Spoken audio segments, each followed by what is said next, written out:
रामनवमीच्या दिवशी फक्त 11 वेळा ह्या मंत्राचा गुपचूप जप करा आणि बघा चमत्कार. कारण काही मंत्र अत्यंत प्रभावी मानले जातात. हे मंत्र तुम्ही मनातल्या मनात अगदी गुपचूप जपले तरी त्याचे मोठे फळ मिळू शकते. कारण रामनवमी हा प्रभू श्री रामचंद्रांचा जन्मोत्सव आणि या दिवशी श्रद्धेने केलेली उपासना जीवनात सुख, शांती आणि समृद्धी घेऊन येतेच.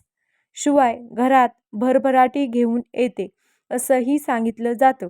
मग रामनवमीच्या दिवशी कोणते मंत्र म्हणावे आणि ते कसे म्हणावेत, पूजा कशी करावी या संबंधित सविस्तर माहिती चला जाणून घेऊया.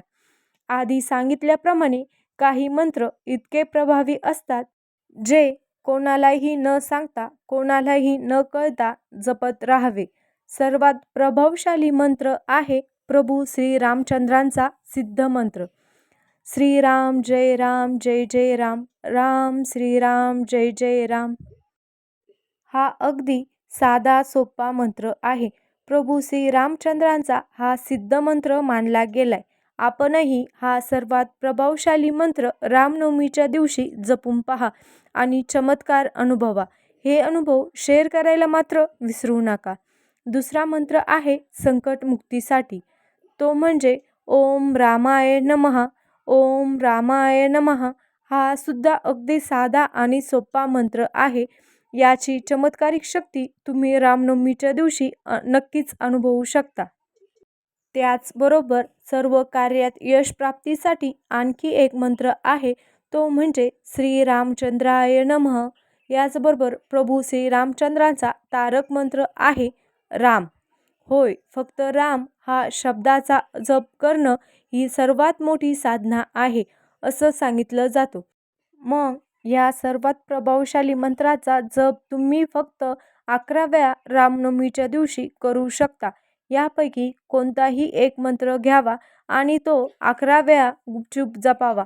ज्याची चमत्कारिक अनुभव तुम्हाला नक्कीच अनुभवला येतील आणि रामनवमीच्या दिवशी याची शक्ती सुद्धा तुम्हाला अनुभवायला मिळेल. आता ह्या मंत्राचा जप करावा कसा, तर रामनवमीची पूजा करावी साधारणतः दुपारी 12 वाजता. कारण ही प्रभू श्रीराम जन्माची वेळ आहे. या दिवशी पूजा करणं अत्यंत शुभ मानलं जातं. आता श्री रामनवमीला कोणता शुभ मुहूर्त आहे, या दिवशी पूजा कोणत्या वेळी करायची आणि रामनवमीबाबत संपूर्ण सविस्तर माहिती तुम्हाला आपल्या चॅनलवर पाहायला मिळेल. आता पूजेची अगदी साधी आणि सोपी पद्धत बघूया. रामनवमीच्या दिवशी सकाळी लवकर उठावं, स्नान करावं आणि स्वच्छ वस्त्र परिधान करावे. पूजाघर स्वच्छ करून देवपूजा करावी. त्यानंतर पाटावर किंवा चौरंगावर पिवळे वस्त्र अंथरावे. त्यावर प्रभू श्री रामचंद्र, माता सीता, लक्ष्मण आणि भगवान हनुमंत यांची पूजा किंवा फोटो ठेवावेत. तुमच्याकडे राम दरबाराची मूर्ती असेल तर उत्तम. प्रभू श्री रामचंद्राची मूर्ती असेल तरी उत्तम. जर यापैकी कोणतीही मूर्ती नसेल तर आपण भगवान श्रीहरी विष्णूची मूर्ती याची पूजा करू शकता. बाळकृष्णाची मूर्ती तर सर्वांच्याच घरी असते, त्याची पूजा सुद्धा आपण ह्यावेळी करू शकता. शक्य असल्यास त्या मूर्तीला गंगाजल किंवा पंचामृताने अभिषेक करावा. देवाला पिवळी फुलं वाहावीत, तुळशीची पानं वाहावीत, ती अत्यंत महत्त्वाची आहेत. चंदन आणि धूप दीप अर्पण करावा. रामनवमीला सुंठवडा म्हणजे सुंठ आणि साखर याचे मिश्रण करून नैवेद्य दाखवला जातो. हा प्रसाद म्हणून नैवेद्य म्हणून दाखवावा. काही भागात कैरीचं पण ह्याचा नैवेद्य दाखवण्याची प्रथा आहे. आपापल्या भागातील प्रथा परंपरेनुसार आपण राम जन्मोत्सवाची पूजा करावी.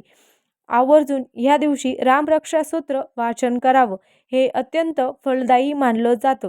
दुपारी 12 वाजता पाळणा हलवून किंवा श्रीरामचंद्राची आरती करून पूजा संपन्न करावी.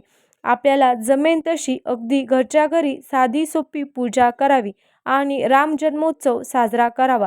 मात्र आधी सांगितल्याप्रमाणे गुपचूप 11 वेळा ते प्रभावशाली मंत्र म्हणायला विसरू नका. आपण पूजा झाल्यावर या मंत्राचा जप करू शकता. त्याचबरोबर या दिवशी रामायणातील बालकांड वाचणं शुभ मानलं जातं.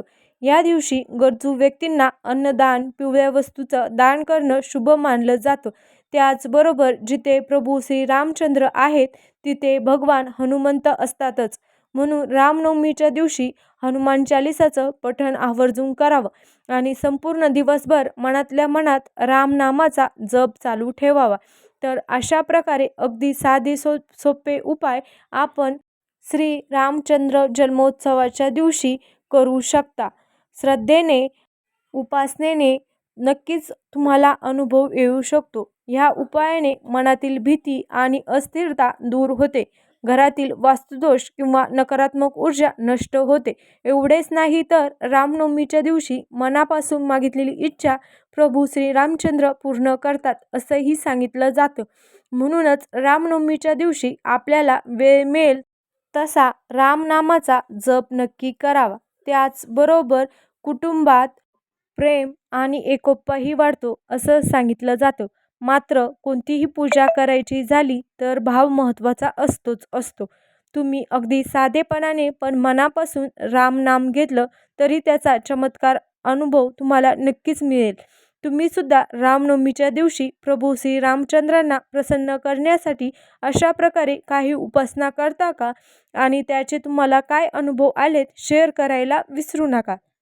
अशाच प्रकारच्या सणावारासंबंधित व्रतकैवल्य असतील, उपासना असतील, पूजाविधी संबंधित आणखीन काही माहिती तुम्हाला हवी असेल तर आपल्या चॅनलला सबस्क्राईब करायला विसरू नका. व्हिडिओ आवडल्यास लाईक आणि शेअर करा. धन्यवाद.